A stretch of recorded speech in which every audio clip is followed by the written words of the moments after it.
We've got a phenomenal lineup of speakers today, and I'm here to introduce the first one, Denyse Drummond-Dunn. Denyse comes from Switzerland. She's got 30 years of experience in senior executive roles with Nestle, Gillette, and Philip Morris International. She founded C3 Centricity, a global consultancy that provides strategic counsel to the executive teams of billion-dollar brands. Her latest book, which you have in front of you, is Winning Customer Centricity, and I encourage you to look at it. It's not your typical business book.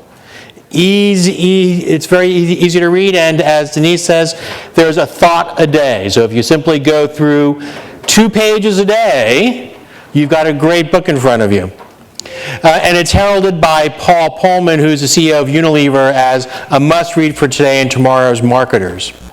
She's a new breed of marketer. She combines creativity, technical know-how, and global cultural sensitivity. She has spoken to customers in over 100 countries around the world and probably knows your customers.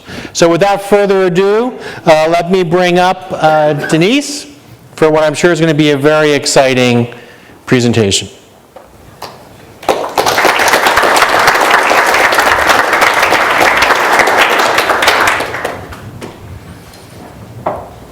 Thank you, Jeff.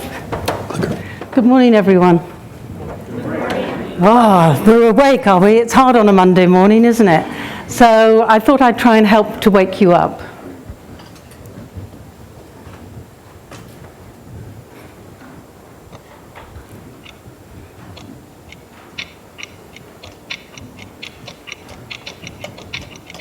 No sound.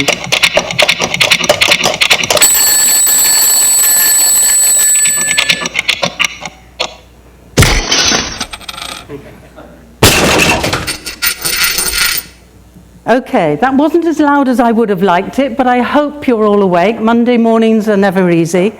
I certainly can't work without my first cup of coffee in the morning. If that hasn't woken you up, then maybe this next slide will.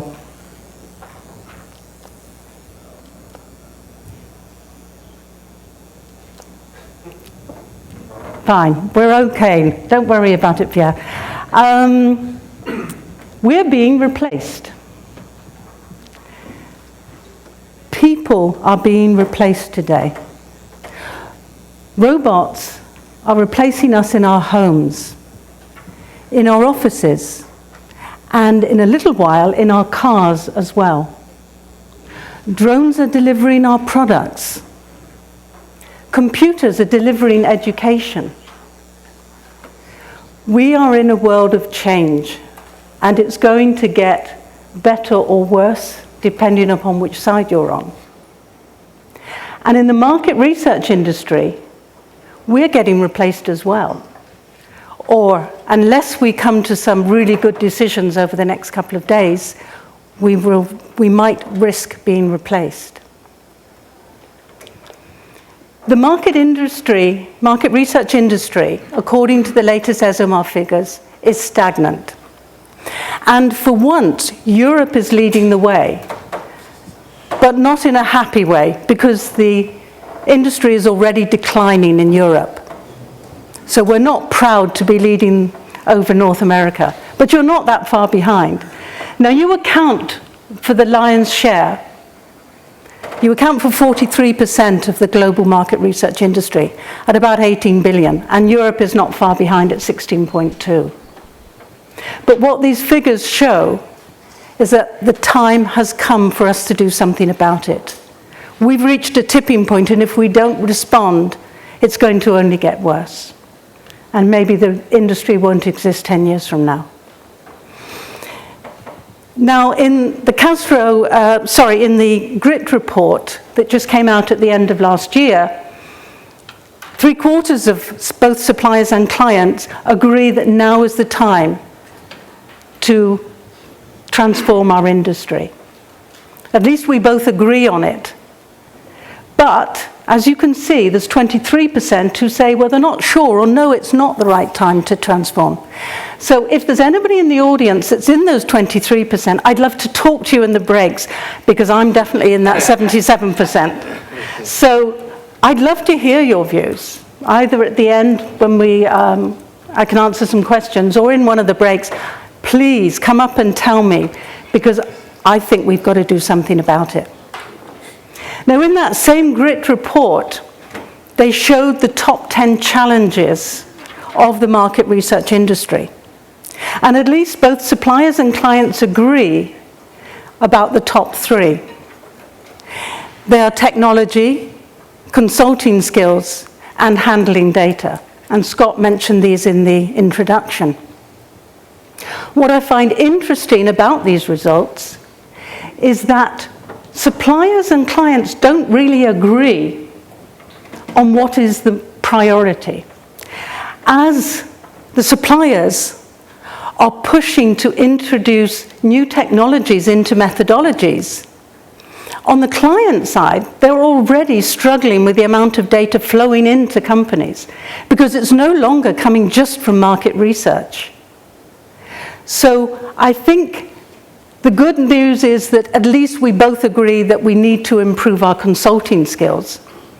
But maybe suppliers and clients need to work a little more closely together, because the clients definitely need help with all this data, and we need to help them to manage it, to analyze it, and to integrate it with other information that is now flowing into organizations, whether we like it or not.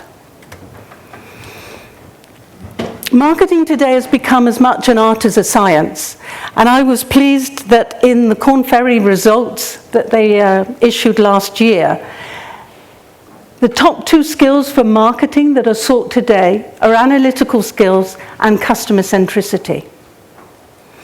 I'm very happy with that, because analytical skills we already have. We've been doing it. That is our profession.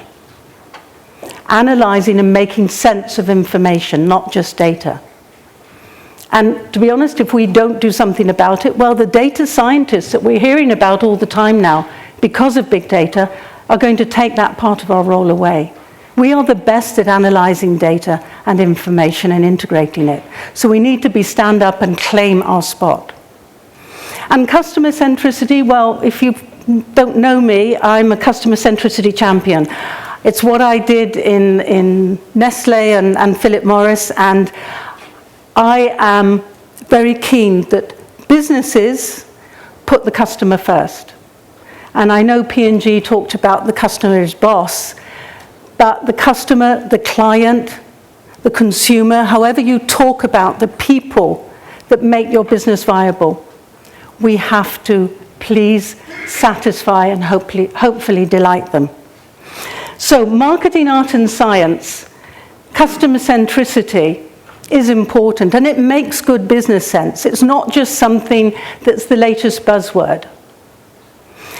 In a Forrester report called The Business of Customer Experience or Customer Centricity, they showed that those companies that put the customer first grew 3 times faster than the S&P index, and a whopping 7 times faster than those that didn't.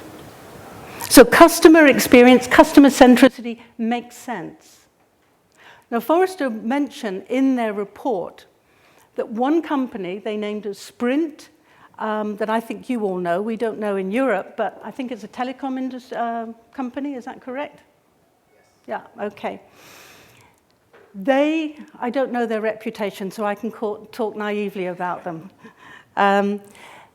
They showed that Sprint added $1.7 billion to their bottom line just by improving the customer's experience online. Now, I don't know any CEO that wouldn't like to put $1.7 billion on their bottom line. A lot of companies don't have $1.7 billion on their bottom line. So an extra is incredible.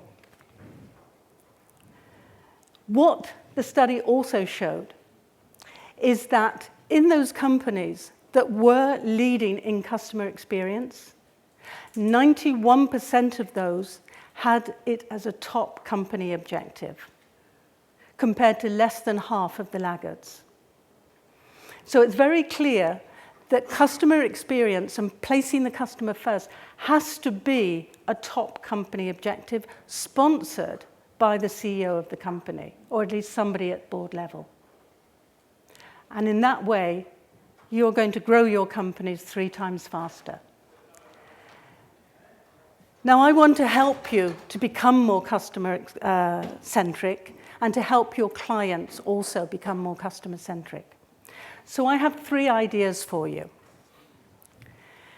And these are 3 challenges that Scott mentioned and Jeff mentioned that we all know we're going through today. The first one is customers. They're becoming more demanding, they're becoming more difficult to reach and difficult to get us to answer our questions. Secondly is the excess of information, because I said in companies we are not the only providers of information. So market research and insight are having to cope with a tsunami of information coming from multiple sources. And thirdly, it's the lack of insight.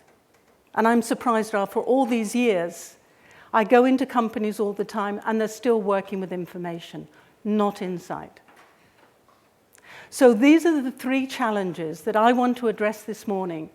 And I want to provoke you and get some ideas going. My background, as Jeff mentioned, is primarily on the client side. The last 5 years I've been on the consultancy side, and I can tell you one job is just as frustrating as the other. When I was on the client side, I was frustrated I didn't have the resources I needed to do the work I knew I could do. Now I'm on the supplier side. I'm frustrated that clients don't make up their minds for days, weeks, months. But when they do, they expect to have the answers in hours or days, maybe weeks if I'm lucky.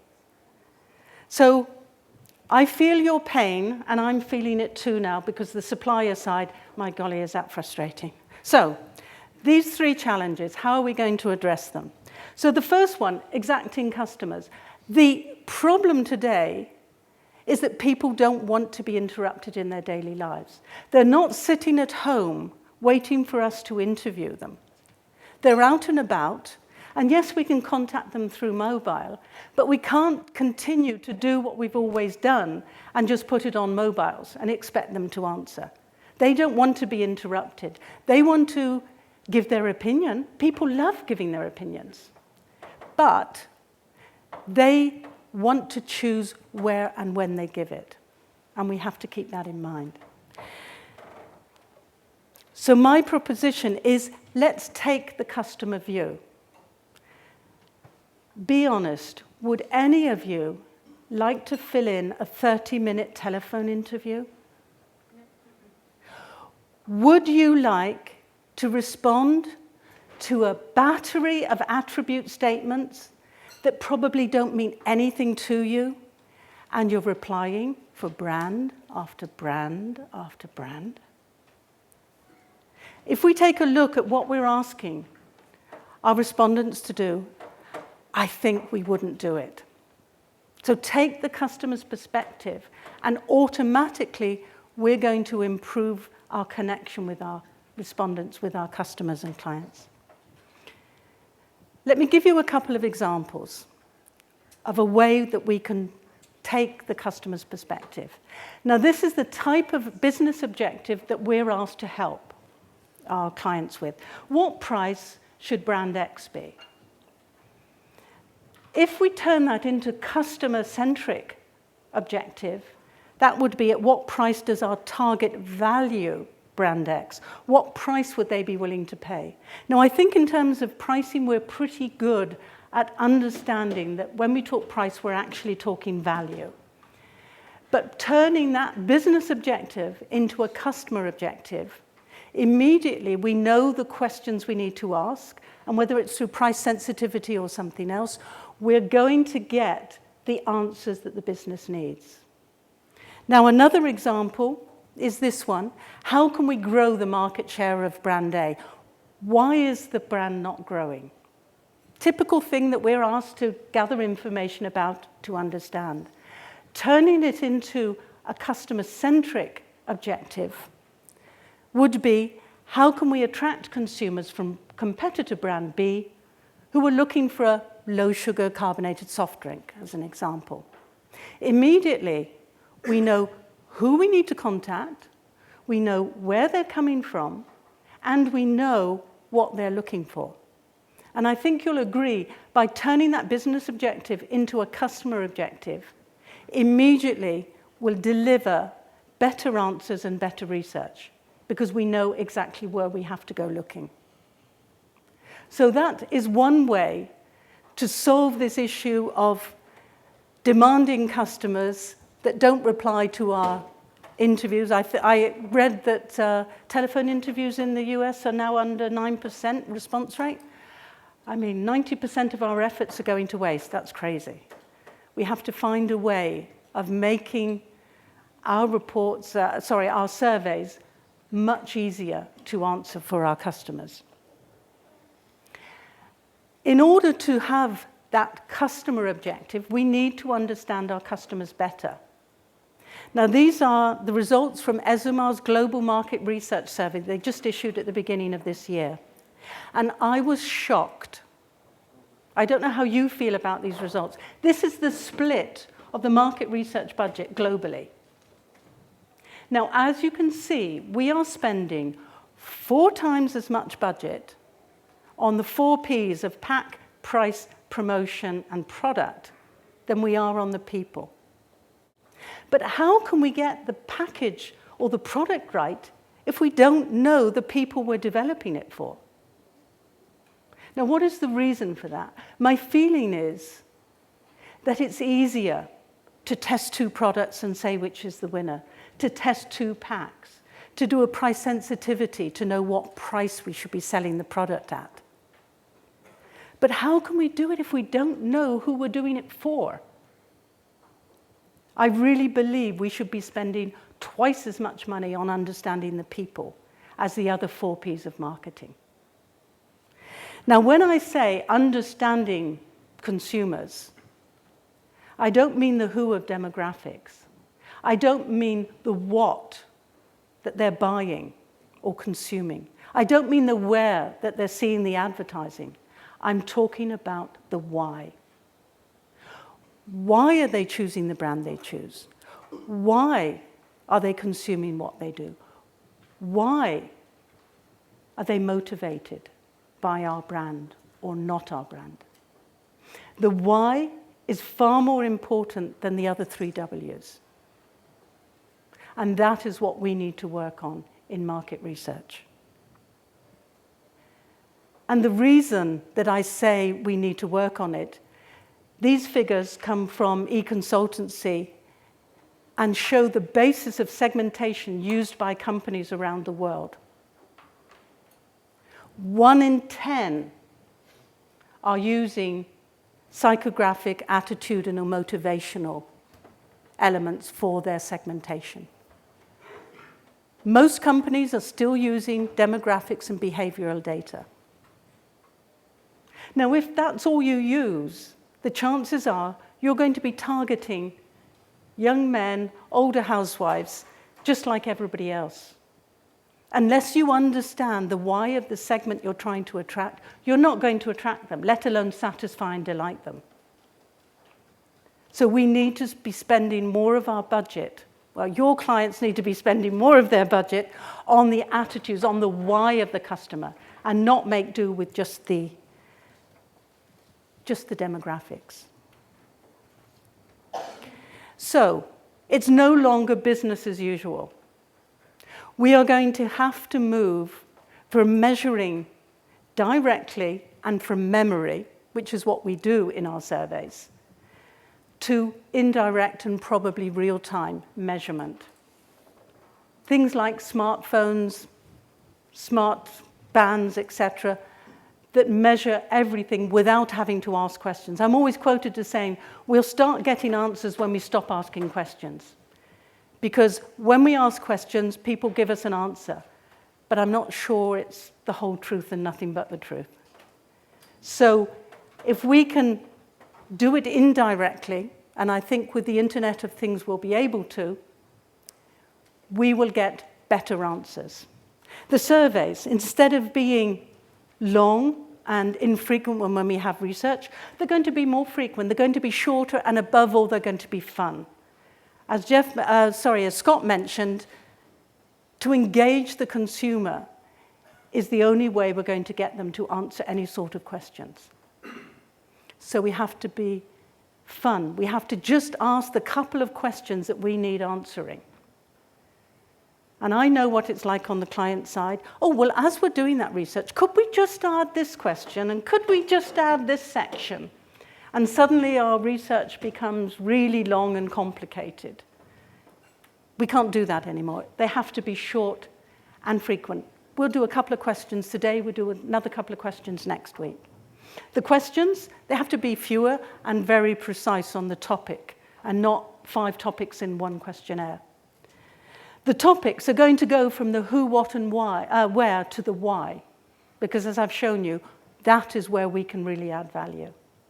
And the samples are going to go from large to absolutely massive when you're getting information from smartphones or smartbands, etc., or tiny. We'll be talking in ones or maybe tens, because more and more marketing is moving to individuals, understanding the individual.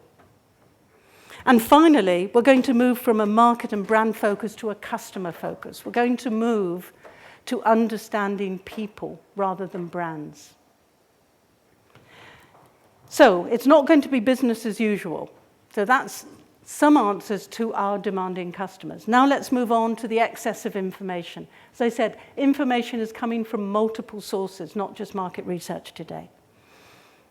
And if we think we've got it tough today, watch out. And Scott, it's not growing at 20%. Apparently it's now growing at 40% annually. And it will quadruple between now and 2020. So if you think you've got problems, or if our clients think we've got problems managing data, it's only going to get worse. So we really have to help them to integrate all the different sources of information, not just from market research. According to, that was the Oracle figures, and according to, comes from C Discovery, by 2020, more than half the world's population is going to be connected. And that is going to be fantastic news for us. Because again, we can get information without asking questions, or only asking questions to understand the why. So it's good news for us. This excess of information, if we can use technology to help us, then we can help our clients not to be drowned by the tsunami of information. We use technology today in market research, whether it's facial coding for understanding emotional response, neuroscience, eye tracking, virtual and augmented reality. And we are struggling as suppliers to integrate this into market research. My feeling is we should be doing this to help us understand the why, because all these technologies help us to understand our customers without asking questions. So we really have this opportunity, not of just making surveys a little bit more sexy because we've got using technology, but really understanding our consumers by integrating technology into the work we do so we don't need to ask so many questions. And by doing that, we will better understand the why. There's another area where we can understand, and again, we don't have to ask questions other than of the data. And that's using search and social media. And arguably, these are the best sources for customer understanding. They are the customers at their most honest, because especially with search, they're looking for things that they're interested in. And therefore, we can see what they're interested in. So understanding customer behavior will come by working more with search and social media information. Social media is sometimes true, sometimes not, because how we portray ourselves on social media is not always the whole truth, and people always seem to be happy, don't they? It makes me feel depressed when I look at social media, because everybody's traveling around the world, everybody's having parties and wonderful dinners and everything. And I'm sitting at home with a sandwich and a glass of wine thinking, what am I missing out on? So social media, yes, but we have to be a bit careful. But search, it's unbiased, and It's indirect information because we can analyze it and understand our consumers without having to ask them questions. So coming on to the third challenge that we have, the lack of insight. Now, your clients and probably you all have some sort of insight development process.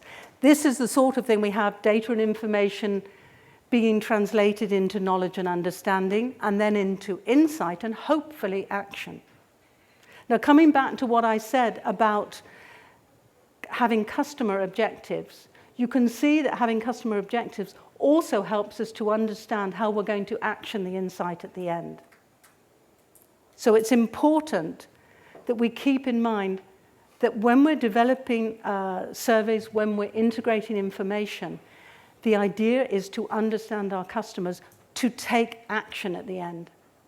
I'm so frustrated, both when I was on the client side and brand managers didn't listen to results or didn't take action, or when you're on the supplier side and you give the answers and you know what the company should do and they just don't do it. It can be so frustrating. But customer objectives will help that. So whatever we do, we have to keep in mind the so what. What are we going to do with the information? Turning that insight into action.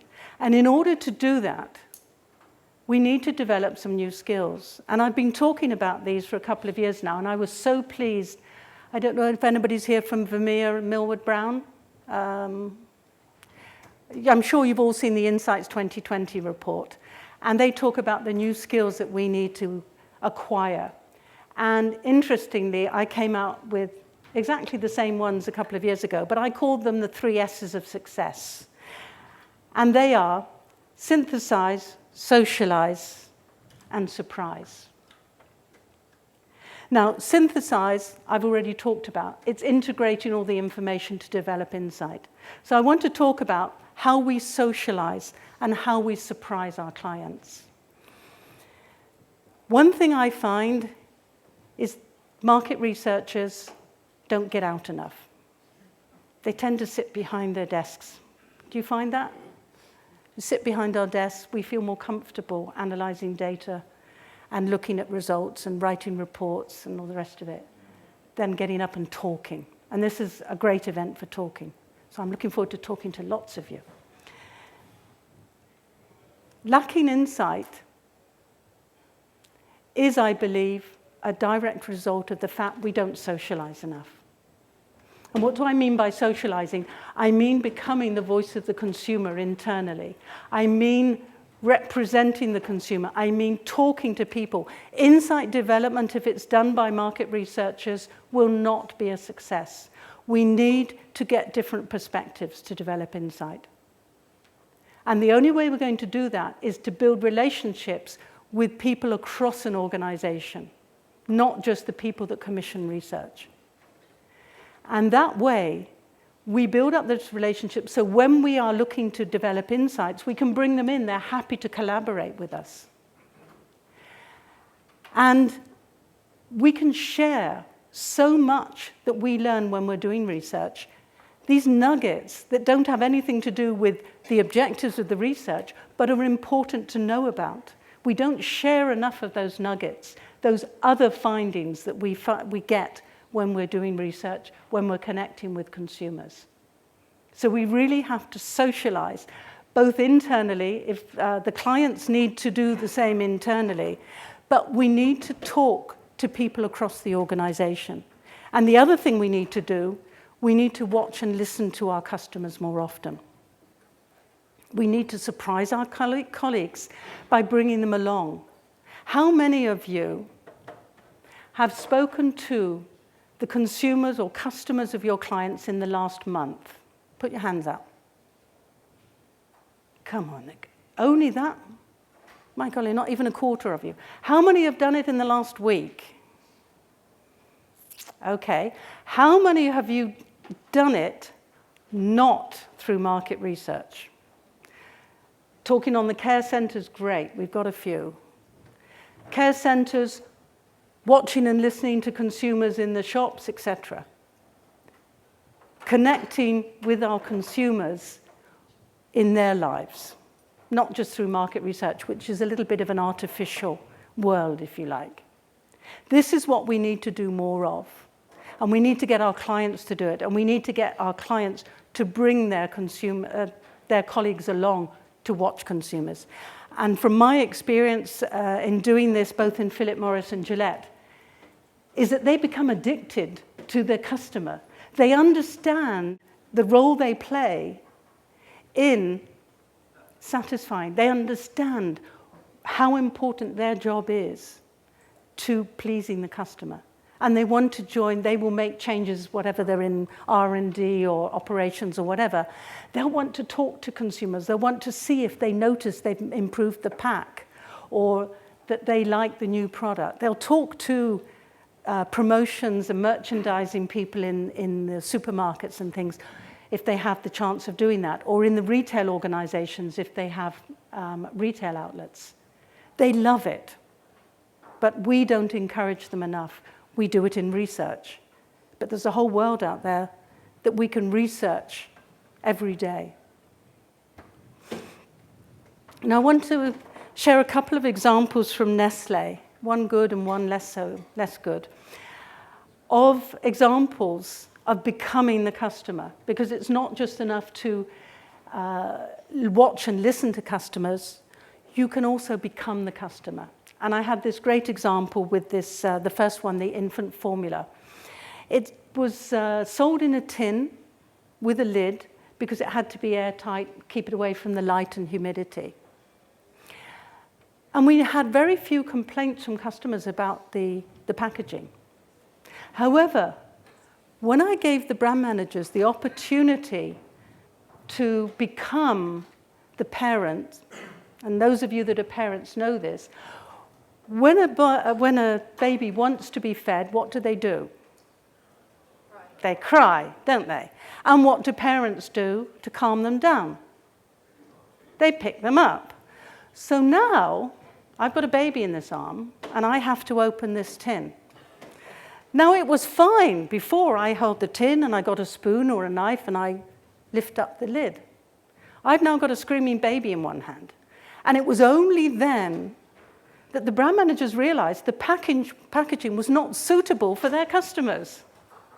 So we changed it. It was still an airtight tin, but it now had a ring pull. And once the packaging was opened, we put a plastic lid on the top. Now, even with a screaming baby, you can flick it off with your thumb or your fingers. So it was only by becoming the customer that we managed to see. And the reason why there weren't many complaints, the customers went elsewhere. It wasn't a big deal, but they got frustrated in the end, so they just changed to another product. And as soon as we changed the packaging, the market share took off. So it wasn't a big deal. Consumers didn't complain about the tin, but in the end, they just thought, oh, this is too much hassle. I'm going to change brand. And that is the problem today. Products are so similar that customers will switch brands because there isn't that big a product difference. It's these small little things in our clients' brands that make the big difference. The shampoo bottle that clunks shut when you close it, that makes the products look and feel more luxurious. It's the little tin change making a plastic lid that makes it easier to use. Now, the other example, as I said, didn't have such a good ending. This is Mövenpick. It's a salad dressing. It had a screw-top bottle. They decided to update the packaging and the labeling. And now you can see we've got the Swiss flag there. That means quality. That means good taste. And it says rich in taste on it. And they took the opportunity to change the lid. Now you can see it has a little indent in it, and inside they put a pourer. Instead of having the screw top, they now have a pourer inside. It means you can be far more precise and only put a little bit of sauce on your salad. The trouble is, what happens when you're making salad? You're peeling the cucumber, you're washing the tomatoes, you're rinsing the lettuce leaves. Your hands are wet. You can't open that lid with wet hands, because to keep it in the size of the cap, it only has a very little indent. And you need a spoon or a knife to open it.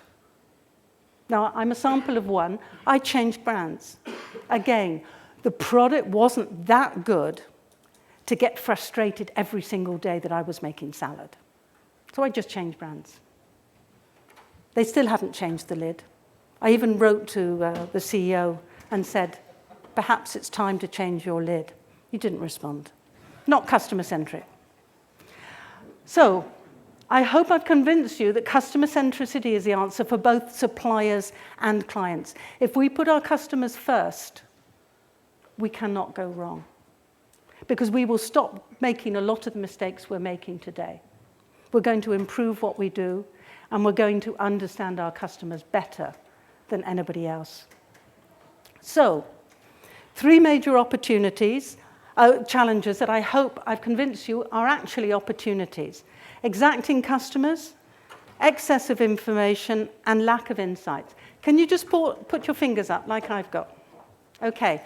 How many of you have got your finger on top of your thumb as the little boy has? Anybody?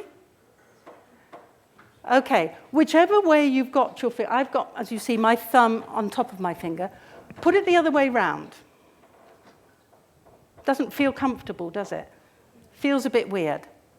Good. That's how I want you to feel. Because we're going to start feeling a little uncomfortable over the next 2 days, because we're going to be challenged in our thinking. So feel uncomfortable. Keep those 3 opportunities in mind.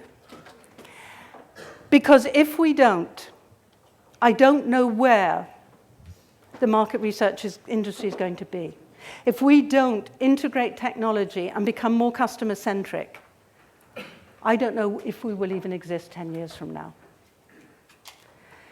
So thank you very much for your time. If there's one thing I want you to take back, I've given you a lot of examples, it's this question.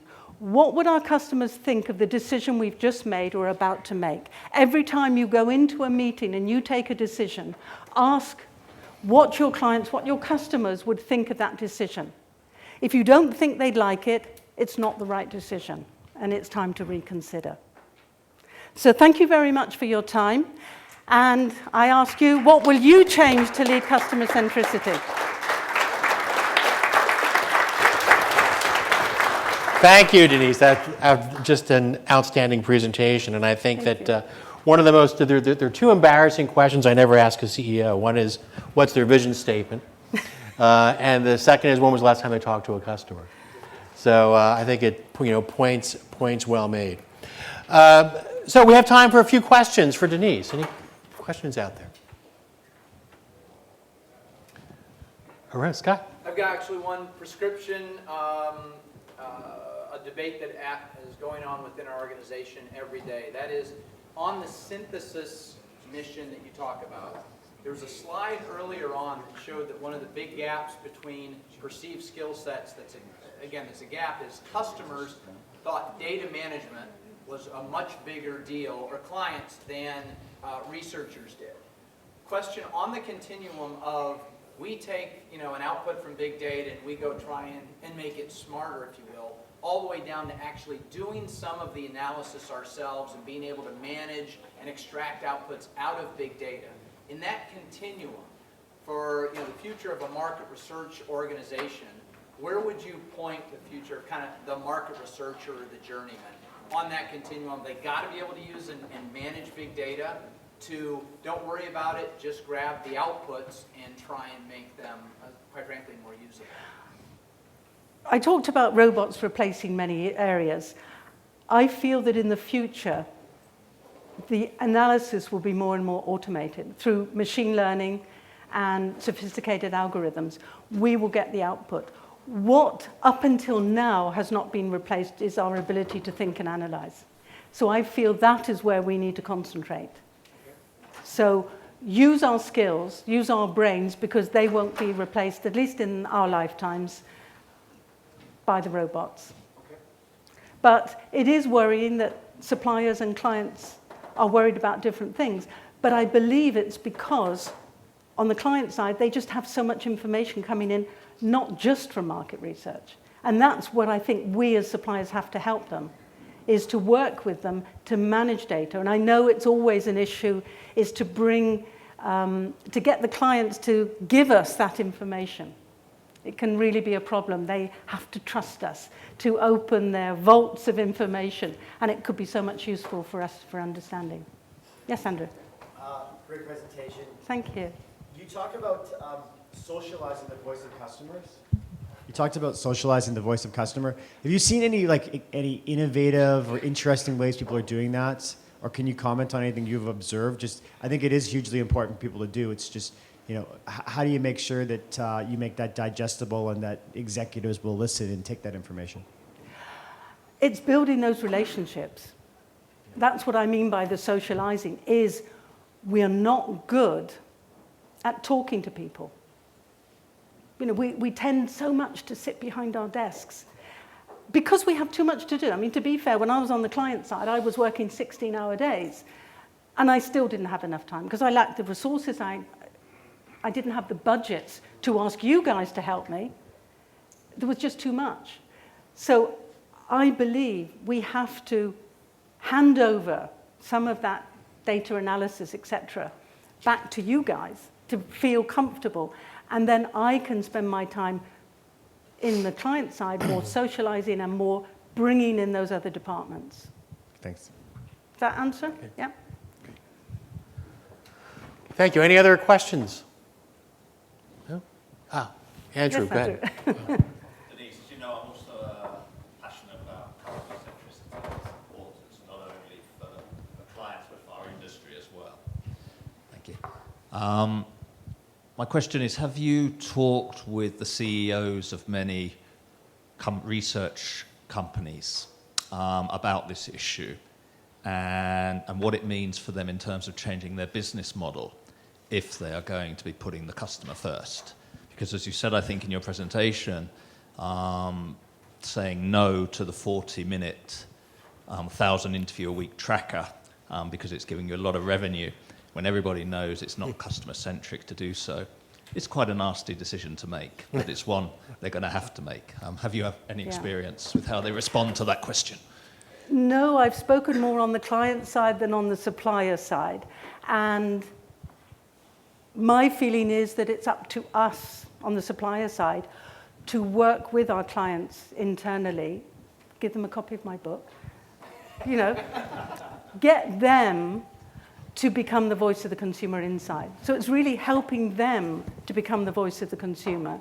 And in that way, as I said, they will pass some of their work back to us because data gathering, forget it, we won't be used for that anymore.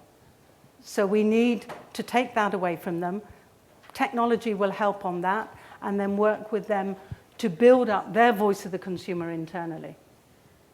So it really is a partnership business model Absolutely. concept. My golly, we are all, whether we're on the client or supplier side, we're at the tipping point of our profession. If we don't do something in the next 5, 10 years, probably maximum 10 years, the way things are changing, it's, we're going to be into the point of singularity in 15 years' time. That is scary, because when machines replace humans, as I said, we've only got our brains. That's the only advantage. We have only robots for now. So we better start using them. Great. Denyse, thank you. Denyse will be here for quite a while, so if there are questions we didn't get to, please catch up with her during a break. Thank you. Thank you.